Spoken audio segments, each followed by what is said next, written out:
Imagina esto. Un mecánico abre el capó de un Chevrolet de 1957 y se encuentra con un motor que, 68 años después de su nacimiento, sigue produciéndose, sigue modificándose y sigue rompiendo récords en circuitos de todo el mundo. Ningún otro motor en la historia del automóvil puede decir lo mismo, ni el más sofisticado motor alemán, ni el más exótico V12 italiano. Solo un bloque de hierro fundido, relativamente sencillo, diseñado por un puñado de ingenieros con calculadoras mecánicas y mucha intuición. Y aquí está la pregunta que debería inquietar a cualquiera que ame los coches. ¿Cómo es posible que un diseño de mediados de los años 50 siga siendo, hoy, la base de los motores más potentes que Chevrolet fabrica? La respuesta tiene que ver con una decisión de ingeniería tan simple que casi nadie le prestó atención en su momento y que terminaría cambiando para siempre la manera en que Estados Unidos entendía la potencia, la velocidad y la libertad sobre 4 ruedas. Bienvenidos a The V8 Garage. Hoy hablamos del Chevrolet Small Block V8, el motor que convirtió a General Motors en sinónimo de rendimiento accesible y que sentó las bases de toda una cultura, la del muscle car americano. Para entender por qué este motor fue tan revolucionario, hay que retroceder a 1955, un año en el que la industria automotriz estadounidense todavía dependía en gran parte de motores de 6 cilindros y de bloques V8 pesados, complicados y caros de fabricar. Chevrolet, en ese momento, era la marca de los coches familiares, prácticos, sin pretensiones deportivas. El ingeniero jefe de la división, un hombre llamado Ed Cole, tenía una obsesión particular.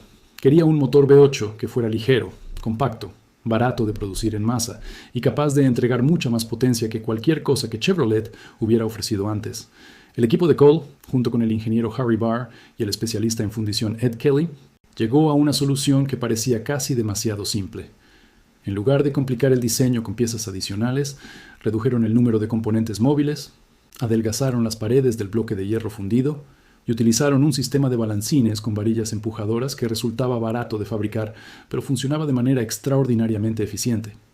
El resultado fue el motor Small Block de 265 pulgadas cúbicas, presentado en el Chevrolet Bel Air de 1955. Y ese motor pesaba casi 100 kilos menos que el V8 que reemplazaba, mientras entregaba más caballos de fuerza. Lo que ocurrió después es historia conocida entre los aficionados, pero vale la pena repetirla porque explica por qué este motor sigue vivo. Los pilotos de carreras de la época, y sobre todo los aficionados a las modificaciones caseras en sus garajes, descubrieron rápidamente que el Small Block respondía de maravilla a las mejoras. Se podía aumentar la cilindrada, cambiar el árbol de levas, instalar carburadores más grandes, y el bloque aguantaba, no se rompía. Esa capacidad de recibir potencia adicional sin desmoronarse convirtió al Small Block en el motor preferido de los pilotos de drag racing, de los constructores de hot rods y más tarde de toda la generación de muscle cars que dominó las calles americanas durante los años 60 y 70. Se instaló en el Corvette, en el Camaro, en el Chevelle SS y en decenas de modelos más, y su producción se extendió con distintas variantes durante más de 4 décadas, hasta convertirse en el motor V8 más fabricado de la historia del automóvil, con más de 100 millones de unidades construidas. Aquí conviene detenerse un momento en imágenes de archivo. La línea de montaje de la planta de Flint, Michigan, en 1955, junto con fotografías del Bel Air recién salido de fábrica, y tomas del bloque de hierro fundido siendo maquinado. Esa combinación de imágenes históricas ayuda al espectador a sentir el peso real de lo que estamos contando, no como una curiosidad técnica, sino como un momento que cambió la industria.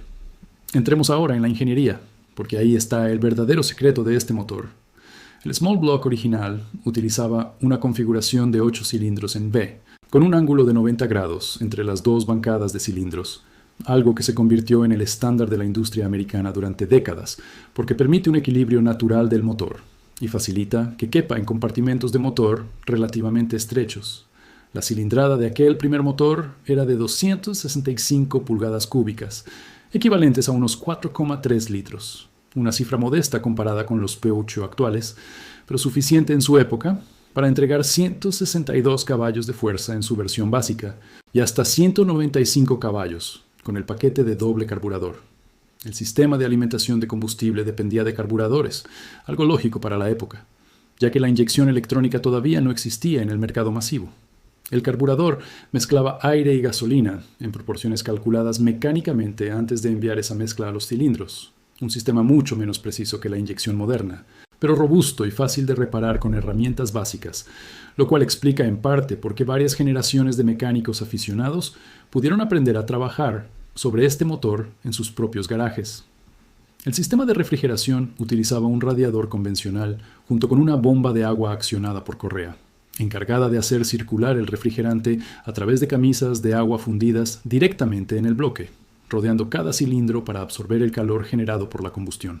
Es un diseño sencillo pero eficaz, siempre que el propietario mantenga el líquido refrigerante en buen estado, un punto sobre el que volveremos más adelante porque es una de las causas más comunes de fallos evitables. El sistema de distribución, es decir, el mecanismo que controla la apertura y cierre de las válvulas de admisión y escape, es probablemente la parte más elegante de todo el diseño. El Small Block utiliza un árbol de levas ubicado dentro del bloque, en la parte central del motor, que acciona varillas empujadoras conectadas a balancines situados sobre las culatas. Cuando el árbol de levas gira, empuja estas varillas hacia arriba y esas varillas mueven los balancines, que a su vez abren las válvulas en el momento exacto. Es un sistema mecánicamente más simple que los árboles de levas en culata que usan muchos motores europeos y japoneses modernos. Y esa simplicidad tiene una ventaja enorme. Menos piezas significa menos puntos de fallo, motores más ligeros en la parte superior y reparaciones considerablemente más económicas cuando algo falla. En cuanto a la lubricación, el motor emplea una bomba de aceite accionada por el mismo eje que mueve el distribuidor, que envía aceite a presión a través de canales internos del bloque hacia el cigüeñal, las bielas, el árbol de levas y los balancines. Este detalle, aparentemente menor, será clave cuando hablemos de uno de los problemas más conocidos de este motor. Para que los espectadores entiendan cómo funciona todo esto en la práctica, conviene explicar el ciclo de combustión de manera sencilla, casi como una coreografía repetida miles de veces por minuto. Cada cilindro pasa por 4 fases. Primero, el pistón desciende mientras la válvula de admisión se abre, permitiendo que entre la mezcla de aire y combustible. Segundo, el pistón sube y comprime esa mezcla, generando calor y presión. Tercero, la bujía genera una chispa que enciende la mezcla comprimida, provocando una explosión controlada que empuja el pistón hacia abajo con fuerza. Y es exactamente esa fuerza la que se transmite al cigüeñal y termina moviendo las ruedas. Cuarto, el pistón vuelve a subir mientras la válvula de escape se abre, expulsando los gases quemados. Este ciclo se repite en cada uno de los 8 cilindros, en un orden específico diseñado para que el motor gire de forma suave en lugar de sacudirse. Y en un Bob 8 típico, ese orden de encendido resulta fundamental para el equilibrio general de todo el conjunto. Una animación en 3 dimensiones mostrando este ciclo dentro de un cilindro, sincronizada con sonido de motor real, ayuda enormemente a que un espectador sin formación técnica entienda de un vistazo lo que acabamos de explicar en palabras. Ahora bien, ningún motor es perfecto, y el Small Block, pese a su fama de fiabilidad, tiene una lista de problemas conocidos que cualquier propietario debería tener presente. El primero, y posiblemente el más peligroso si se ignora, es el fallo de cebado de la bomba de aceite tras una reconstrucción o un cambio de piezas internas. Cuando se desmonta el motor para reparaciones y se vuelve a montar, la bomba de aceite puede quedar sin aceite en su interior, lo que provoca que, al arrancar el motor por primera vez, no llegue lubricación a las piezas móviles durante los primeros segundos críticos. Ese fallo, aunque dura apenas unos instantes, puede rayar el árbol de levas y los cojinetes de forma irreversible. Los síntomas de este problema aparecen casi inmediatamente después del arranque, con ruidos metálicos agudos provenientes de la zona del árbol de levas. Afecta prácticamente a todas las generaciones del Small Block, desde los motores originales de los años 50 hasta las versiones modernas conocidas como Gen 3 y Gen 4. Y su gravedad es alta, porque puede significar la destrucción total del árbol de levas y los taqués. La reparación implica desmontar la tapa de balancines, sustituir las piezas dañadas y verificar que la bomba de aceite haya sido cebada correctamente antes del primer arranque. Un trabajo que ronda entre los 600 y los 1.500 euros dependiendo de la mano de obra local. La prevención es sencilla. Cualquier mecánico experimentado sabe que antes de arrancar un Small Block reconstruido, hay que cebar la bomba de aceite manualmente con un taladro y una herramienta especial que hace girar el eje de la bomba hasta que el aceite llegue a todos los canales internos.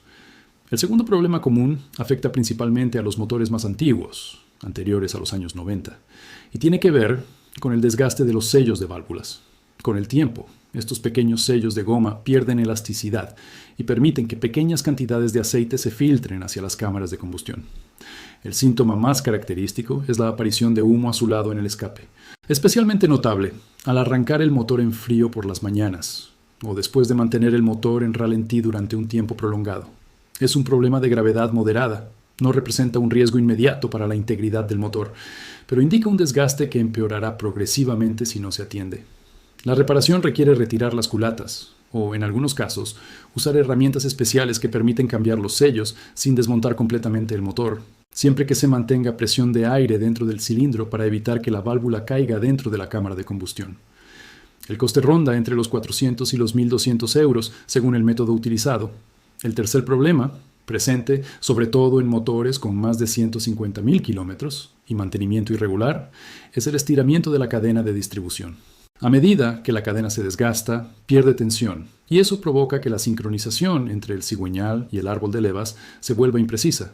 El motor pierde potencia de forma gradual, el ralentí se vuelve inestable, y en casos avanzados puede aparecer una luz de fallo en el tablero relacionada con el sensor de posición del árbol de levas.